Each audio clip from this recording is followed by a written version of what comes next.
या देवी सर्वभूतेषु सृष्टिरूपेण संस्थिता नमस्तस्यै नमस्तस्यै नमस्तस्यै नमो नमः। अर्थात हे माँ सृष्टि की रचयिता, सर्वत्र विराजमान माँ कुष्मांडा के रूप में प्रसिद्ध अम्मे, आपको हमारा प्रणाम। नमस्कार, मैं मनीषा राघव और आप देख रहे हैं डेली 24 भारत। आज नवरात्र का चौथा दिन है। नवरात्र के चौथे दिन कुष्मांडा देवी की पूजा की जाती है। माँ कुष्मांडा की उपासना से भक्तों के समस्त रोग भी दूर हो जाते हैं। इनकी भक्ति से आयु, यश, बल और आरोग्य की वृद्धि होती है। माँ कुष्मांडा अत्यल्प सेवा और भक्ति से प्रसन्न हो जाती है। मान्यता है कि पढ़ाई करने वाले छात्र अगर माँ कुष्मांडा देवी की पूजा करें तो उनकी बुद्धि विवेक में वृद्धि होती है। दुर्गा माता के चौथे रूप में माँ कुष्मांडा भक्तों को रोग, शोक, विनाश और मुक्त करके आयु, यश, बल और बुद्धि प्रदान करती है। शेर पर सवार 8 भुजाओं वाली कुष्मांडा देवी।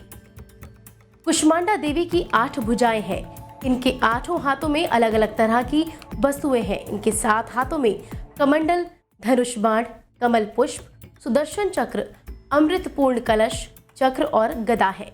और इनके 8वें हाथ में सभी तरह की रिद्धि सिद्धियां देने वाली जप की माला है। देवी कुष्मांडा का वाहन शेर है। माँ कुष्मांडा का स्वरूप बहुत ही दिव्य और अलौकिक है। अष्टभुजाओंधारी माँ मस्तक पर रत्न जड़ित मुकुट धारण करती हैं और साथ ही अत्यंत दिव्य रूप से सुशोभित है। माँ कुष्मांडा की संपूर्ण कथा। मान्यता है कि जब सृष्टि का अस्तित्व नहीं था तब त्रिदेव ने सृष्टि की रचना करने की कल्पना की थी।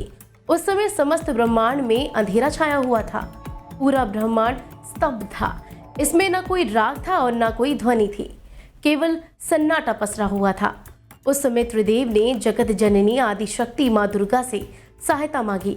तब देवी आदिशक्ति माँ दुर्गा की स्वरूपा माँ कुष्मांडा ने अपनी मंद मुस्कान से माँ के मुखमंडल पर फैली मंद मुस्कान से समस्त ब्रह्मांड प्रकाशवान कर दिया। और ये सृष्टि की आदि स्वरूपा आदिशक्ति है। सूर्यमंडल के भीतर लोक में निवास करने की क्षमता केवल इन्हीं में है। इन्हीं के शरीर की क्रांति और प्रभा की सूर्य के समान ही चमकीली है। इनके तेज और प्रकाश से दशों दिशाएं प्रकाशित हो जाती हैं। ब्रह्मांड की सभी वस्तुओं और प्राणियों में विद्यमान तेज इन्हीं की छाया है। माँ कुष्मांडा के पसंदीदा भोग क्या है? कहते हैं कि माँ कुष्मांडा को भोग में मालपुआ और कुमरा यानी पेठा पसंद है। इसलिए इनकी पूजा में मालपुआ और पेठे का भोग लगाने का विधान है। इसके अलावा उन्हें हलवा और दही का भी भोग लगाया जाता है। माता रानी को भोग लगाने के बाद प्रसाद को घर के सभी सदस्यों में बांटना चाहिए। माता को हरा और पीला रंग अत्यंत प्रिय है, इसलिए माता को पीले रंग के फूल और पीले रंग के फल चढ़ाने चाहिए। कहाँ निवास करती है माँ कुष्मांडा? देवी का निवास सूर्यमंडल के भीतर लोक में बताया गया है। सूर्यलोक में रहने के कारण संपूर्ण शक्ति क्षमता इनमें बसती है। इनके शरीर से क्रांति और आभा सूर्य के समान दिखाई देती है। इनके तेज से दशों दिशाएं आलोकित हो जाती हैं। संपूर्ण ब्रह्मांड में इनका तेज परिव्याप्त है। माँ सूर्यलोक के अंदर और बाहर सभी जगहों पर निवास करती हैं। माँ की उपासना से सिद्धियों और निधियों को प्राप्त कर समस्त रोग, शोक को दूर होकर आयु, यश में वृद्धि होती है। उत्तर प्रदेश के सागर कानपुर के बीच घाटमपुर में स्थित ब्रह्मांड की रचना करने वाली देवी कुष्मांडा का मंदिर है।